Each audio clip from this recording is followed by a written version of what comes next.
Hi everyone, it's me Nikki here, and I'm so excited to be coming to you with this video today because if you're on my Facebook, you know all week I've been posting these kind of home tips and kind of weird home tips or different home tips that you may not have heard of or you may have heard of. Well, these are tips that I have been finding all over the place on the web, Pinterest, from friends, just all over the place.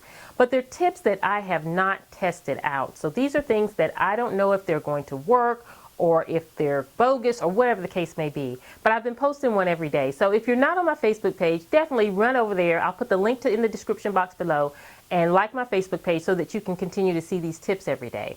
Because what I plan to do is post those tips kind of Monday through Thursday, and then on Thursday kind of come up with a video of me trying all of these tips so that we can see if they really work. And I'll be the guinea pig, I don't mind. And then kind of see, you never know what you may learn or what you may find to be helpful, but I just think this is kind of a fun thing to do. And I'm hoping to be able to do this every week. We're gonna see how this works out, to see how you like it, to see how I like it, and then we'll go from there. So let's jump into today's tips. It's 4 tips that I'm going to share today, and I hope you all enjoy and find something that you possibly can use. Okay, the first tip is how to keep apples from browning. You know, I love buying those apples in the store where you can go and get them already sliced and in the bags. They're so convenient, especially if you work outside the home and you want to take them for lunch or even for the kids' lunches and things like that. But you know how apples are. As soon as you cut them, they start turning brown unless you put lemon juice on them or whatever you need to do to keep them from browning. And so I found this tip where it says that you can basically use 7-Up or Sprite in water and soak them, and then they will last in your refrigerator. Put them in a Ziploc bag and you're good to go. Well, if this works, this is actually great because a mom could actually prepare her child's lunch, or if you work, you can prepare your lunch for the week and not have a problem about worrying about your apples kind of, you know, browning and things like that. So let's give it a try.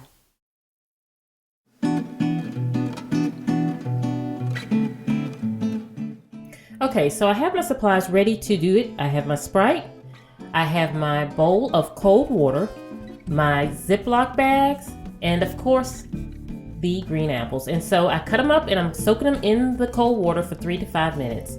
And then from that point, I'm going to drain them and then soak them in the Sprite. And you can use 7-Up if you don't have Sprite, and drain them in the Sprite. Now, of course, we all use most of the time lemon juice when we're dealing, or lemons when we're dealing with trying to keep apples from browning. But I love learning alternative ways to do things because one day you may not have lemon juice or lemons on hand, but you may have Sprite. So you know that you can use that as an alternative. And so I think that's the great thing about learning these tips and testing these tips, because it gives us a variety of ways to do things.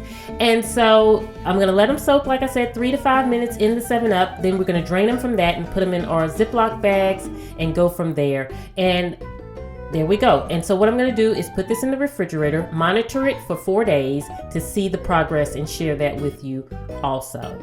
And so let's go ahead and put them in the fridge and start with day 1. Now, as you can see, day 1, they still look in the same condition as they were when they were cut. So it's looking good.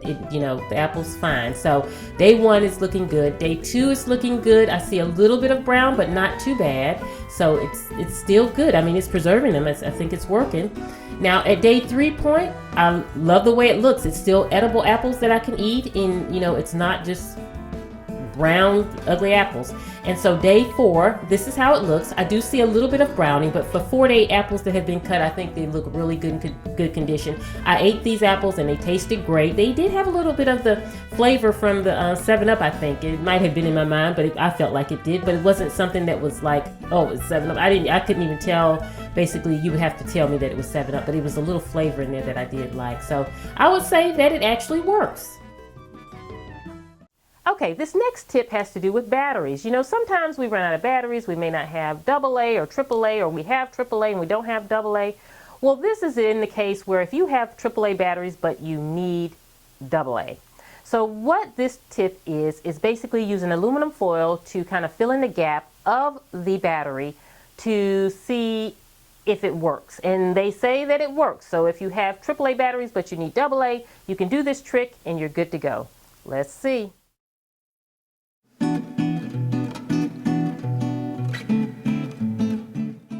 Okay, I am using my labeler to try this out. I want to put a disclaimer that you can try this at your own risk. I'm willing to try this on my labeler, so this is a risk I'm taking. Children, do not try this without your parents.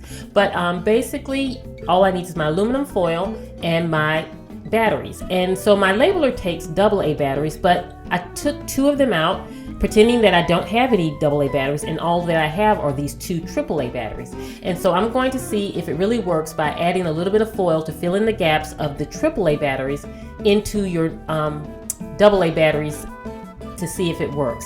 And so as you can see, the AAA batteries are basically a lot smaller than the fit, so of course it's not going to work at that point. And so I'm going to kind of tear off a piece of foil to kind of fill in the gap where the battery is too small for the actual labeler.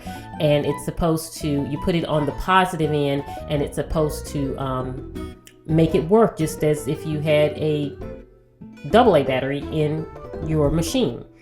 And so because I'm doing 2 of them, I'm going to need 2 pieces of foil, and I'm just going to kind of bunch it up. And I worked with it a little bit to see the best way to do it. It wasn't difficult. I just kind of did it in kind of like a little, maybe a ball or something of foil to kind of press against the positive in there. And then, taking the AAA battery and then just pushing it in. So let's see how this works out.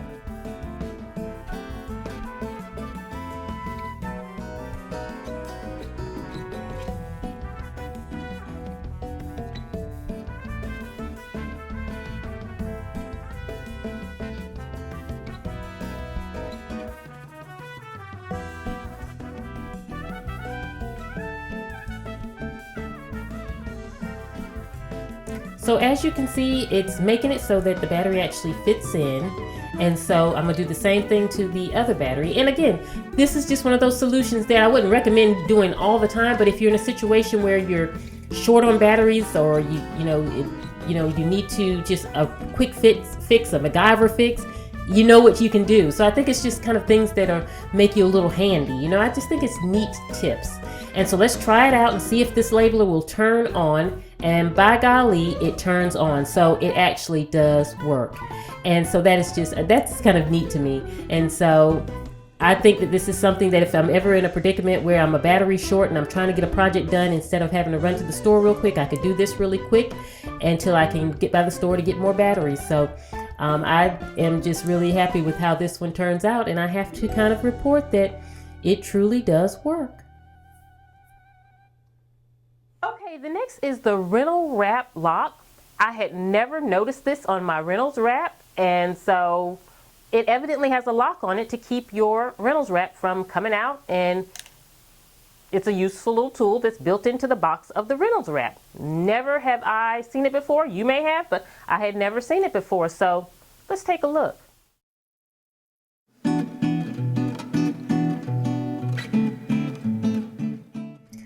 Okay, so here's my box of foil, and I have to say this is also known to be on saran wrap foil. Someone put on my Facebook that their saran wrap also had it. It doesn't have to be name brand. Look on all the boxes of foil. It most likely a lot of them have that on the side, apparently. I never recognized it before, but look, as you can see, press here to lock roll. And so it's amazing the things that we miss, and I'm sure plenty of you haven't missed it, but I did. But I had to take a knife and kind of puncture it because I couldn't just press it in. It just wasn't durable. But as you can see, it truly does lock in your fold. So this is a quick tip that I was happy to learn about, that it's so simple you wouldn't think about it, but in communicating, I'm glad that I shared this because someone else may not know. Okay, the blender makeover. I saw this tip, I want to say maybe on Pinterest. I want to say it was on Pinterest, but it was if you break your blender jug, or whether your blender, you can use a mason jar as a replacement. Well, I didn't think I quite wanted to use it as a replacement, but I thought for all of us who make smoothies in the morning and things like that, how neat would it be to be able to just take a mason jar and make it in your blender and take the mason jar and go. So let's test this out to see if it works. I didn't feel too confident about this one, but let's test it out.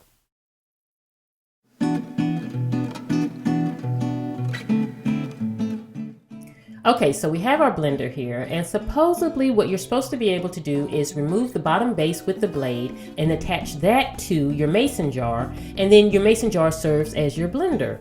And this would be great because if you like to make smoothies in the morning, you can make your smoothies directly in your mason jar, take it to work, and you're good to go. And so I just think it's a neat concept if it works. So let's give it a go. And so first I wanted to test out to make sure that it would actually fit onto my mason jar, and had no problem. It screwed right on, it's screwed on tight, just as tight as it would on my other carafe for my blender. And now I'm going to make the smoothie by putting some spinach, ice, strawberries, green apples, and bananas. And that's how I typically make my smoothies, and then a little bit of coconut water. And I'm going to screw the blade back onto the blender and blend it.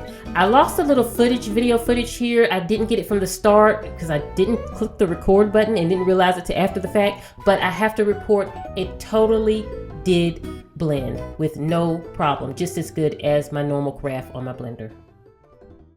Okay, so what do you guys think? Let me know in the comments below. If you like this type of video, you want to see this every week in conjunction with all my other videos that I plan to put out every week, let me know by liking this video.